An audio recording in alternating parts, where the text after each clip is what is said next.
And then he wanted to impart to them a spiritual gift, amen, in verse 11. He says, for I'm yearning to see you. Well, before that, look at 10. He said, I'm pleading that somehow, by God's will, I may now at last prosper and come to you. So Paul went through a season where his money was tied up. So he was waiting for money to come to him so he could go on this trip to see them. Wow. And when our money gets tied up, we wig out. We wonder what's wrong because we're tithing. We're givers. We're faithful. We do what God has said, and the money's tied up.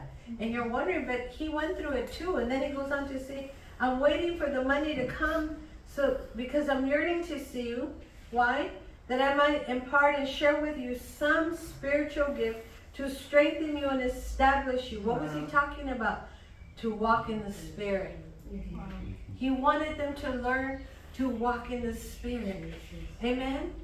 Because if you don't walk in the Spirit, I mean, he even said in the Word, fathers, don't be harsh with your kids. You can't, just because you're the dad and you're in charge, doesn't mean beat them. Doesn't mean put them in a corner. Doesn't mean yank them. You know, you have that role to train them up in the way that they should go.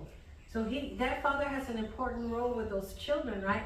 But if he's got a temper, then, and we watched a movie the other day, and oh my God, the lady, I call her Cuckoo, she just was out to lunch. I don't care what he did, she was just so in awe of her husband that he was dysfunctional. And he didn't want his kids to live in a nice home. And he made them go, cut wood and put it in the fireplace. And they slept on the floor and they ate whatever he brought. And they just lived like scavengers. Only to find out when they were adults that their grandmother was rich. And she had left them millions. And the father had those millions and he never touched them because he said, I refuse to use my mother's money. And the kids were now adults and they said, how dare you, when he died, how dare he raise us in poverty when we had millions in the bank that we could have lived well. Well, that's the church. You have millions in the bank and you're living like a pauper. Because you don't know who you serve. Amen? You don't know your word. We don't know our value. Amen? Because we measure everything by how we look. And if you think about it, did not God create every single one of us? Yes. Right? So if you look at all the people in the world right now, right? He created them. And what you might think is funny looking is somebody he created. Or someone that you're not attracted to is who he created, right? There's just, we have these mindsets that we put on ourselves, right? Because we're all individuals, we're different, amen? So to one person, this might be a huge trial. To another person, they'd be like, what? Right? You just need laundry soap? I need my mortgage paid. Right? So it just depends on where you're at and how you're developing your faith. Amen? And how you're exercising it, because we need to use it. And the only way you can exercise faith is through trials. Because if you don't have a trial, how will you use your faith? So ask your neighbor, are you going through a trial? Are you going through a trial? Maybe they are, amen? And we don't know. Go to Exodus chapter 4. Things are happening, and I feel like I'm going over some things, and I really believe that these things need to be embedded in us, because for the rest of your lives, you're going to go through things until God tarries. There's nowhere in the Bible that all these trials stop. It's till the very end. Even death is a trial. Amen? Exodus 14, 1 and 2 says, and the Lord said to Moses, tell the Israelites to turn back and encamped by Pindrod between Migdol and the Red Sea before Beldizon, and he shall encamp opposite by the sea. For Pharaoh will say of the Israelites, they are entangled in the land, and the wilderness has shut them in. And I will harden, make strong Pharaoh's heart, that he may pursue them. And I will gain honor and glory over Pharaoh and all his host, and the Egyptians shall know that I am the Lord thy God. And they did so. What did he say? He said, look, Moses, he allows Pharaoh to release Moses and all that were imprisoned, remember? And he says, all right, you guys can go. So then they leave, and then God turns around and he hardened Pharaoh's heart. And he makes Pharaoh chase him. Well, that don't make sense. Because he just let them go, and now he's chasing them. And now, Pharaoh says in verse 3, for Pharaoh will say of the Israelites, they are entangled in the land, and the wilderness has shut them in. So they were cornered. And he knew, because he knew the land.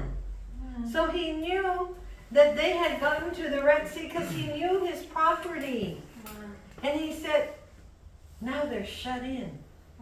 And I could go after them, because now I could destroy them with all my army. Because he had his army, remember?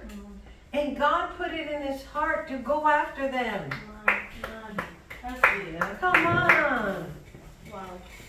The Lord said to me, everything that you've gone through, I put it together.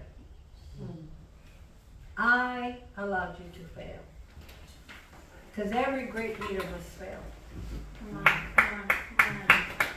Because if you don't have failure, you'll never appreciate success. There's one thing to know success, and there's another thing to appreciate it. Because when you don't know when you know success but don't appreciate success, is when you'll buy those shoes that are $200 and not think twice, right? Because they're the shoes you want. Instead of thinking like I think now, they're going to go on sale because every 6 months, well actually it's every 3 months now, seasons change. So if this shoe is at the store at this price, if I could come back 3 months from now, I'm sure I'll find it in my size, half the price. And then if I go another season, it'll get even cheaper. And eventually the boots that I normally pay $198 for, I paid $60 for the other day. So I said I might as well buy every color since they're on sale, and every color comes out to one pair. Right? So every day boots were coming in the mail. Right? And I said, yeah, because when winter comes again, I got them. Right? But I would have never thought that way if I had not gone through what I went through. Right? There are things that he's teaching us because you're going to be well off someday. And he wants you to be frugal, and he wants you to be wise, and he wants you to be able to not only sow into ministry, but to give to others in need. I mean, what's exciting, the word says that when you give to the poor, you lend to God. So you have poor family? I do. And when they have a need, they always call you. And it's usually the time that you have to decide, do I give to them or do I keep it? Right? Yeah. So really, are we going to give to them because they have a true need? Right? Because it's probably for food. And you're thinking, well, should I or shouldn't I? Well, when these things begin to happen and you're literally stuck in a corner where you're shut in and you can't go forward because remember the Red Sea, and they couldn't go back because the horses, they could hear them coming. So they were saying to themselves, well, we can't go forward and we can't go back, and now we're stuck. And then God says, stretch out your rod, right? He had him do something with what was in his hand. Amen. That's deep. Think about it. Everything that you have or have need of, you have in your hand. You're equipped with it. But it's not until you're under pressure that you realize that, you know what, I do have some talents, some gifts, some abilities, right? I could use what I have in the interim, right? Until I make my good paying job. I could do this in the meantime, but we would have never thought like that. Because we're just waiting for the good paying job to come. And which you will eventually, and then you can let go of that other job. But the point is, there's something you can do in the meantime. It's like you're going to eat what's in front of you and not starve. Yes. Right? Yeah, you're going to eat something that maybe you normally wouldn't have eaten. Yeah. Right? Because it's available and you're hungry. Or the living conditions are not ideal, but you have to live in them, right? Or if you're a missionary and you travel the world, and when we were young, ministry, everybody's gonna go preach the gospel, but nobody wanted to go to Mexico to preach it. Everybody wanted to go Hawaii. Oh yeah, to Hawaii. You're gonna think about laying out at the beach. You're not gonna think about winning souls, right? So he's gonna send you to places where we don't want to go, but that's where we're needed. Amen. Yeah. Places are uncomfortable, but you have to adapt. And this is not the time, church, to act up. I don't know why. We have that I'm gonna give my peace of mind. No. You know how wonderful that peace is. And then you're giving it away? No.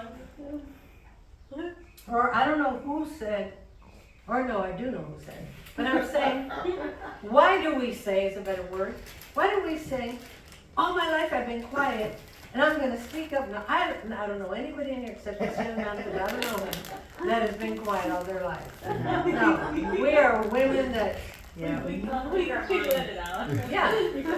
we speak our mind. Yeah. And everybody shares and speaks and have at it. I don't know if you all notice when we have our meetings, I basically don't talk. I just look at Arabic, just talk. They're pulling air, give their opinion.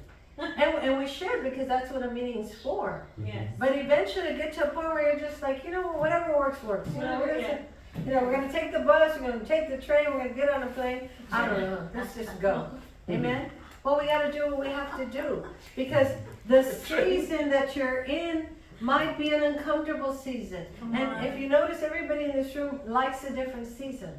Yes. If I asked y'all, you would tell me all the different seasons that you like, right? Because we're all different. Yeah. And that's how God made you, amen? But you have to learn to live in every season because you're on the earth, amen? So he's telling us that he literally shut them in, and if you're shut in right now, and that's your season and your corner, and you don't know where to go, just endure it. Endure it. And ask the Lord, like I have, what am I going to learn during this season? What are you trying to teach me or show me? Or what are you developing in me? Or what is this all about?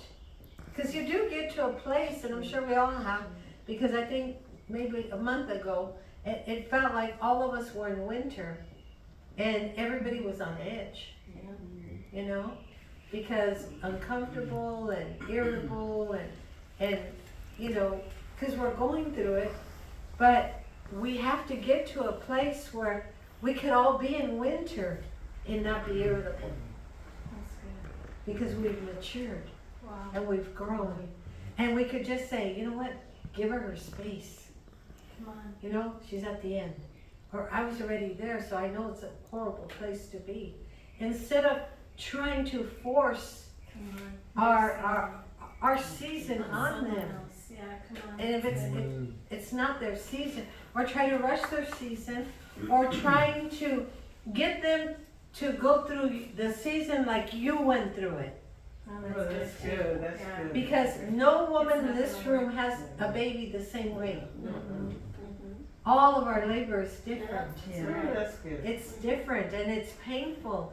And you can't say, well, just, you know, like I taught my daughters, I said, if you could learn to put yourself to sleep like I did during that time, because you're exhausted in the end, you know.